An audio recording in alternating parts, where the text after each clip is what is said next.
you keep on making reference to furthering the institutional aims. Let's not forget, at the end of the day, Yeah, it's about the institutions. It's yeah, about the institution where it's going and how you can get it there. yeah. Great question. I do take it back to trust for this reason. Yeah. If you are the executive director or the chief executive officer, you are the institutional steward. There is stewardship involved. And so let's take this to a real life analogy. People often speak about projects and new organizations as their babies. You are looking for a babysitter for your toddler, Yeah. and you want a situation whereby are able to freely leave the house and leave your baby in the hands of a babysitter and have be at peace that you're out of the house, but your baby is well. And not only well, but thriving, Yeah. right? That you know that they're getting the nourishment that they require, that they're getting the care that they require. All of these things matter. You are going to find the babysitter who is going to give you the most comfort in doing Yeah. that. So sometimes it's not the babysitter with 30 years of experience.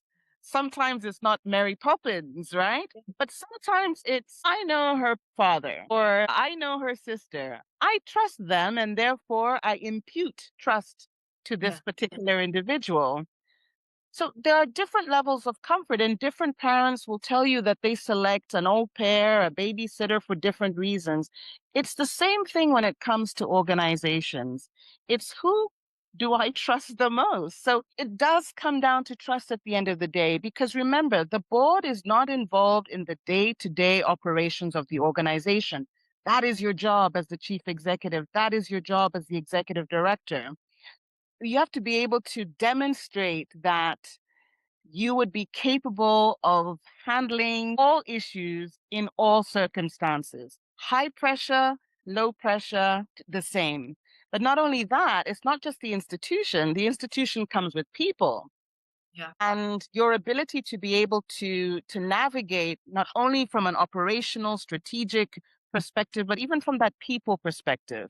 That people dimension has become so pronounced within the last 5 to 10 years. It wasn't even an issue for consideration several years ago. That was purely human resource related, people development related. But now they want that chief executive, that executive director to be able to demonstrate that they can be a leader and not a manager. And so I think it just that foundational aspect of it comes down to trust, which is why initially, when this conversation began, I talked about the primacy of integrity. Yeah. They go hand in hand. Because if you're not trustworthy, if you're dishonest, then I can't trust you. And if you're not able to tell me why it is you think that you can be a good steward of my organization, then I don't have enough confidence in Mm. you to Yeah. entrust you with my organization. So fundamentally, whether we like it or not, the roads just lead back to trust and your ability to demonstrate that.